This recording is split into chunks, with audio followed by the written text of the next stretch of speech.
It's Wednesday, December 30.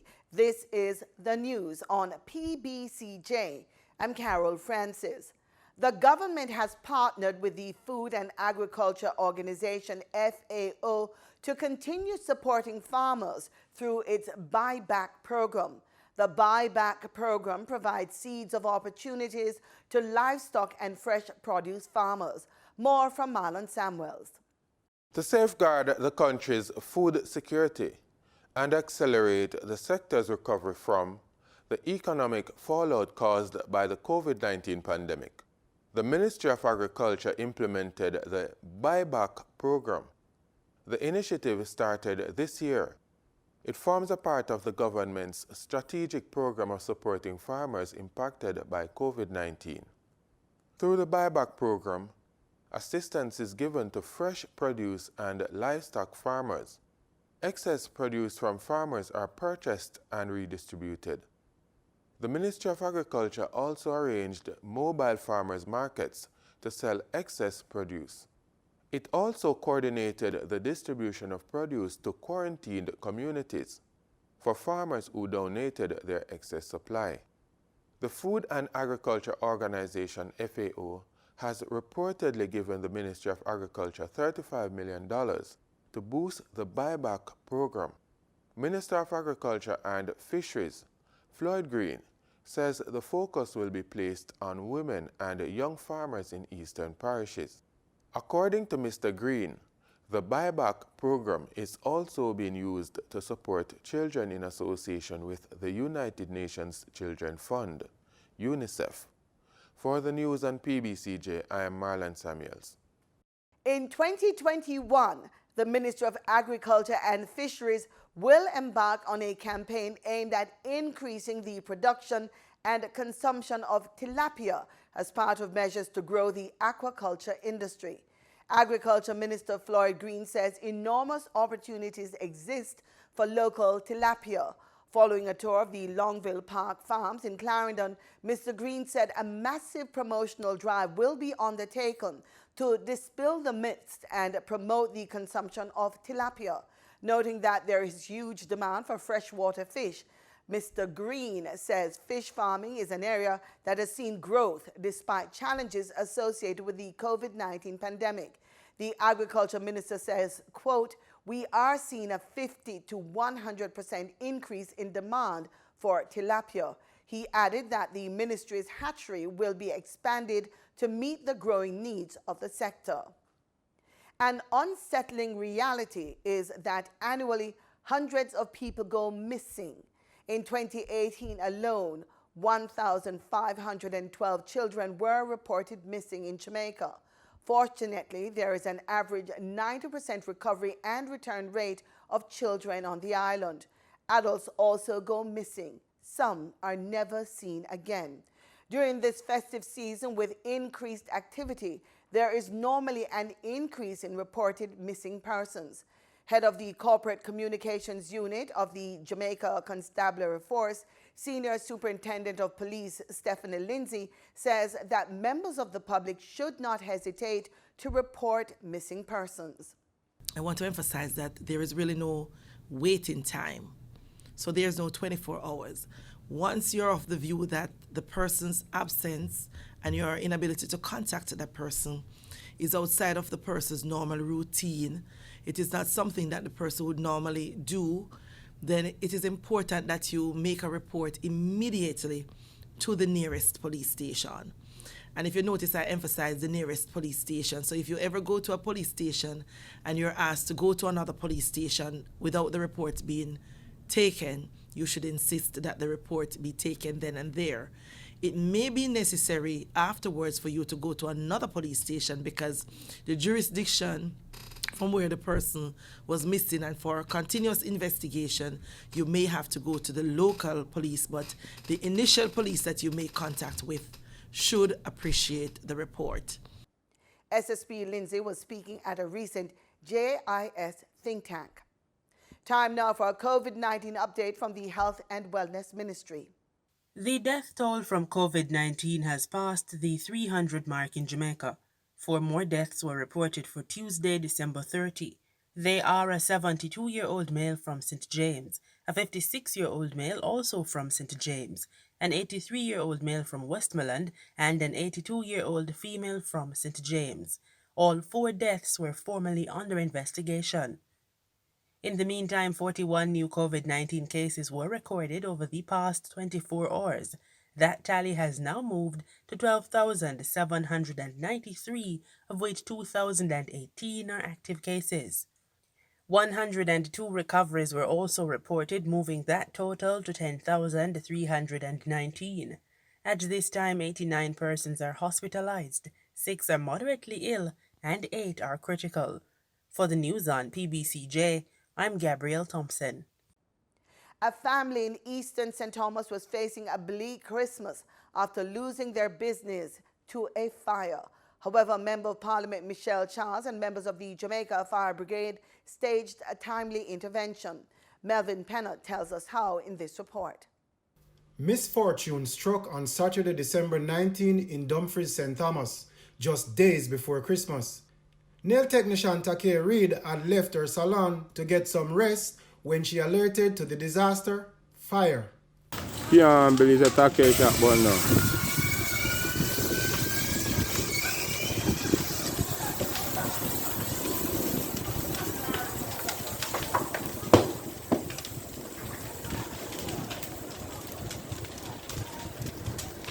Take shot burn out. In the aftermath, she had lost the salon space and adjoining space used as a cook shop, 2 motor vehicles, one belonging to her husband. However, all was not lost. New Member of Parliament Dr. Melissa Charles heard of her plight, and on Christmas Day she paid a visit to the couple. Through her Me and Me Neighbor Foundation, she gave $300,000 to Take. Glory to God. I am grateful. I am standing here just giving God thanks. Give him all the praise, I tell you. This couldn't be possible without him, you know. All of this, I tell you. And I just want to thank our MP, Dr. Charles. And I want to thank Me and My Neighbor Foundation. Me and My Neighbor Foundation. I want to thank everybody, the fire department, everybody, St. Thomas event, everybody that is around and that is, you know, giving, oh my God, the well-wishers, donators. I am grateful, I am thankful. Our heart is full to be here on Christmas morning because this is what Christmas is really about. It's about finding people who deserve to have a gift and giving them what we can. And in this situation, we were really touched, and we understand the devastation. So when Me and My Neighbor Foundation, who this is their first year trying to make a Christmas wish come true, even though you might have not known that you were wishing it, and that God would whisper it in their ears. But that's how God worked, though. Not true? According to the fire department, the fire cost an estimated $2.5 million in damages to the buildings and vehicles. Take says the cost is even higher. The St. Thomas Fire Department could not offer assistance with the blaze because its trucks were out of service. Public Relations Officer with the Jamaica Fire Brigade, Emilio Ebanks, gave a commitment to correct this. The Member of Parliament spoke about the push to have new fire stations. We are pushing for that as well. We'll be having some new trucks coming into the system next year, and I guarantee that St. Thomas will get another one. So these kind of situations will be lessened. So we really feel good for this morning. Take Reid said her clients have also been supportive as she contemplates getting back on her feet. Melvin Pennant, PBCJ News. The Jamaica Stock Exchange experienced a decline on Tuesday. Our business report host, Gabrielle Thompson, fills us in on these and other market details. In Tuesday's trading session, the JSE Combined Index declined by 507 points to close at under 400,000 units. Overall market activity resulted from trading in 90 stocks, of which 40 advanced, 31 declined, and 19 traded firm. The Junior Market Index closed at under 3,000 units. Stocks advanced for 138 Students Living Variable Preference, 1834 Investments Limited, and Access Financial Services. Stocks declined for 138 Students Living Jamaica, Barita Investments Limited, and Blue Par Group Limited. Trading firm were Berger Paints Jamaica Cargo Handlers Limited and Caribbean Assurance Brokers Limited. Wigton Wind Farm Limited ordinary shares was the volume leader with over 10.7 million units, followed by Sagicor Real Estate X Fund Limited with over 6 million units, and Trans Jamaican Highway Limited with 2.8 million units. Now for the foreign exchange. The US dollar on Tuesday, December 29, ended trading at $142.61. The Canadian dollar sold for an average $109.29. The pound sterling traded for $190.75, and the euro ended trading at $176.68. Oil gained ground on Wednesday on the back of a weaker dollar, a decline in U.S. crude oil inventories, and as Britain approved another coronavirus vaccine, but both benchmark contracts were set to end the year about 20% lower. Brent crude futures added 45 cents at $51.54 a barrel. West Texas Intermediate crude futures gained 39 cents at $48.39 a barrel. And that does it for this edition of the Business Report on PBCJ. I'm Gabrielle Thompson. Dental braces are devices used in orthodontics that align and straighten teeth. It helps to position them with regard to a person's bite, while also improving dental health. They are becoming an even popular alternative for the public. But before you go and set that dental appointment, there are a few things to consider. On this episode of Living Healthy, HD's Jazz gives us some insights on what to consider before getting braces.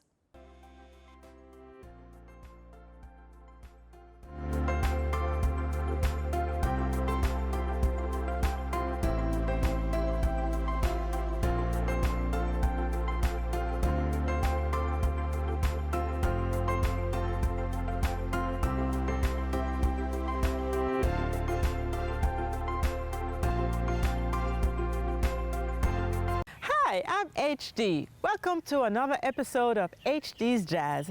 I am in the beautiful Royal Hope Botanical Gardens here in Kingston. And today I'm going to be asking the question, ortho who?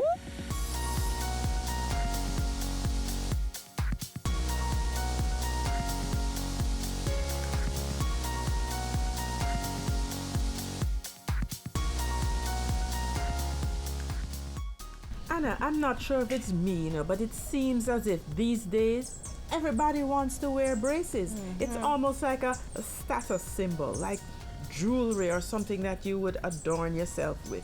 Right, well, as you know, braces are not jewelry. It's not something that you put on and then take off whenever you feel like. It's a treatment. We need your teeth to move effectively, safely, so that the bone is not damaged, the teeth are not damaged, and you end up with the teeth looking nice and fitting well at the end of the whole process. Yeah? Yeah, so that would mean that you probably have to have quite a bit of training to be confident to do that.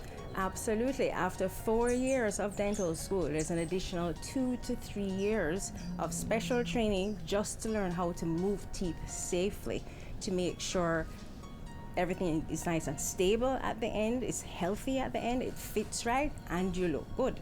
So very important, very crucial and vital. So what are some of the challenges that you have noticed with your patients? Many of them have challenges with cleaning their teeth because it's a big adjustment. You have all these brackets and wires on your teeth, so therefore I tell them to make it easy and simple. Brush like you're brushing normally, and then go back and brush each bracket and make sure it looks nice and shiny, just like the first day that you got it. If you see a white film on your braces, then you need to go back and brush it some more. With flossing, we provide flossing aids to get the floss underneath the wire so they can get that nice and clean. And I tell them to do it while they're watching TV or the news or something like that, so it just doesn't interfere with their time. Otherwise, they wait until bedtime, you're tired, you're exhausted, you fall asleep, and you say tomorrow, and then of course tomorrow never comes. Yeah, so we don't want them to do that. Well, you know our Jamaicans too. Is there anything that they don't put in their mouth? Tough food, sticky foods. They love those things. Chicken bones, you know, they can't give it, and the oxtail bone, you know. Yes. So it's quite good, but it will damage your braces. Yes. They will break off, and then your teeth won't move, or they will move in a way that we don't want. And if the wires bend, those will also move the teeth in an undesirable direction, also holding up treatment. So it will take longer for you to finish, and you spend more time in braces, which we don't want. We don't want to spend more time than necessary to get the proper tooth movement done. Yes. So you would summarize by saying, brush well, brush as if you would normally brush, then go back and brush the brackets until they're nice and shiny. Exactly. Floss while you're watching the news. You can't say you don't have time to floss if you're doing that. Use the aids that you would provide and stay away from the jackass corn and the Bustamante backbone and the chicken bone and the oxtail bone. And you have to brush after each meal. Okay. Yes. Additional brushing. Boy, this braces thing is quite an investment in time, you know, but at the end, it's worth it. Absolutely. And after all that home care, it's still necessary to go to the dentist more often. I usually recommend every 4 months while in braces. More often for a few patients, but on average every 4 months during braces. After the braces are removed, they can go back to their normal cleaning schedule. All right. Yep. So ortho who? Orthodontist, the specialist who has trained over 6 years beyond university to learn how to carefully move your teeth to a perfect alignment. Listen, don't bother with the chicken bones or the oxtail bones or the jackass corn or any of the tough crackers when you're wearing braces. You can break brackets and you can bend wires, which will lengthen your treatment. Brush well, brush consistently. Floss while you're watching the news. Listen, catch you next time. Facebook, YouTube, and our LFD website. See you next time on HD's Jazz.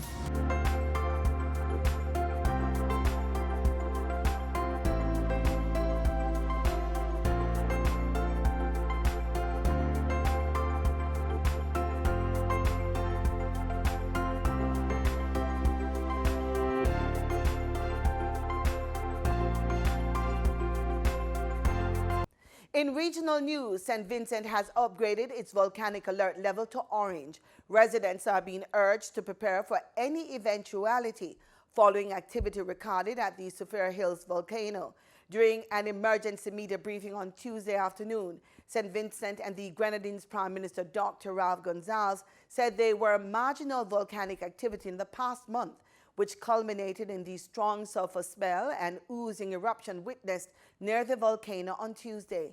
The University of the West Indies Seismic Research Center is strongly advising residents close to the volcano to stay clear and pay attention to updates. An effusive eruption, an oozing eruption, the internal within the crater itself, with visible gas and steam coming out. And that started from earlier today. The St. Vincent Prime Minister has advised residents in close proximity to the volcano to be prepared to evacuate in short notice. At relatively short notice, you may get an order to evacuate if in fact we have the scientific information that an explosive eruption will be occurring, or at least the likelihood of it. So you have to be on your alert. Dr. Gonsalves said 2 officials from the UE Seismic Research Center have been exempted by Trinidad and Tobago's National Security Minister, Stuart Young, to visit the island on Wednesday to monitor activity once they've completed their COVID-19 tests and they're negative. The last major eruption at La Soufrière in St. Vincent occurred in 1979. Guyana's Speaker of the National Assembly, Mansour Nadir, and 3 other members of his family have tested positive for the coronavirus. We have more in this report. The Speaker of the National Assembly, Mansour Nadir, and 3 other members of his family have tested positive for coronavirus. Mr. Nadir made the confirmation this afternoon in an interview with News Source. Well, I felt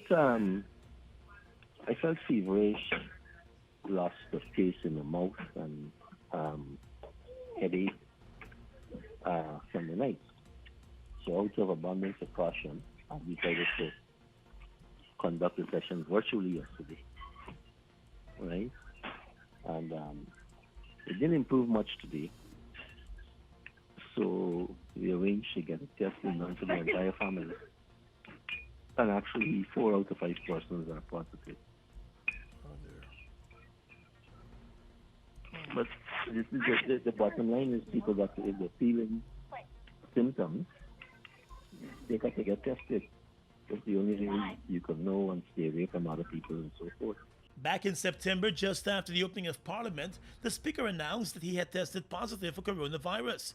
He conducted the sittings then virtually until he was cleared to return to the House after isolation for several days.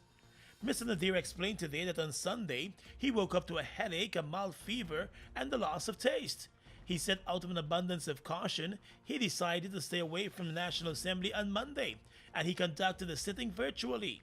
He was last in the National Assembly chamber last Wednesday. The Speaker said 5 members of his family were tested after his symptoms remained the same on Monday, and the results came back positive today for 4 of them. Mr. Nadir explained that all of his family members are in isolation along with him. He suspects that the virus might have been brought into his home by a recent visitor. Questioned about the reinfection possibility just 3 months after he had first revealed that he had tested positive, Mr. Nadir said he is now wondering whether that first result was a false positive. The first time was in around the, let's see, we had a session on the 1st of September, and then we had suspected that the chief whip for the opposition should have been isolated, and he and I had an interaction. And 7 days after that, so that would have been around the 9th of September, yes. It also could be that the test was a false positive. A false positive result refers to when someone who does not have coronavirus tests positive for it. Most of those results would come from rapid tests. There has been no other report in Guyana of persons who have recovered from the virus being reinfected. The Speaker said he will remain in isolation along with his family members for the next 14 days, and he will stay in touch with his doctors. The number of new coronavirus cases in the country has been climbing steadily, with more than 1,000 new cases recorded so far for this month. Sandals Barbados Resort and Spa will no longer be a designated quarantine hotel come January 5, 2021. The island's chief medical officer delisted the establishment after several complaints of breaches of COVID-19 protocols taking place at the resort with respect to visitors in quarantine. Officials at the all-inclusive property are refuting the claim. In an exclusive statement, Sandals Resorts International is vehemently refuting allegations of repeated protocol breaches and is accusing local public health officials of imposing heavy-handed action in the midst of dialogue between the hotel and the Ministry of Health. The locally based 5-star property is also contesting an implication from authorities that 3 tourists currently in police custody regarding protocol breaches are in some way associated with its guests. Late Tuesday night, after numerous inquiries from Barbados Today, the Ministry of Health and Wellness announced in a statement that from January 5, 2021, the Sandals Barbados Resort and Spa would be delisted as a designated quarantine hotel. According to the ministry, the actions followed several verified complaints of COVID-19 protocol breaches occurring on the sprawling all-inclusive property at Dover in Christchurch. But hours later, Sandals Resorts International contended that at no point had Ministry of Health officials stationed daily at the resort informed them of any perceived breaches until they received a recent letter from Chief Medical Officer Dr. Kenneth George. According to Sandals, the alleged breaches were refuted in writing. A request was made for further review of the allegations, along with a follow-up meeting between the parties. The unfolding events come just weeks after Grenada's Ministry of Health linked Sandals, Grenada to a cluster of COVID-19 cases that forced a new partial lockdown of the Eastern Caribbean island, following an unprecedented spike of 26 cases in the span of a day. Kareem Smith for Barbados Today. In sports, Director of Cricket for Cricket West Indies, Jimmy Adams, believes next month's tour of Bangladesh could signal the start of, quote, long and fruitful careers, end quote, for some members of the squad once they grab the opportunities presented in the absence of seasoned players. Several new players were on Tuesday included for their first international tour after 10 first-choice members of the Test and one-day international sides declined selection for the January 20 to February 15 series due to COVID-19 related concerns or personal affairs. Two others, white ball left-arm spinning all-rounder Fabian Allen and Test wicketkeeper Shane Dorich, opted out of the tour for personal reasons. Mr. Adams told an online media conference following the announcement of the Test and ODI squads for Bangladesh that he has every confidence in the management team in place and is confident of not only good performances but the start of some very long and fruitful careers. And that's our package. Join us again tomorrow, same time, same place, for more news and sports right here on PBCJ, the People's Station.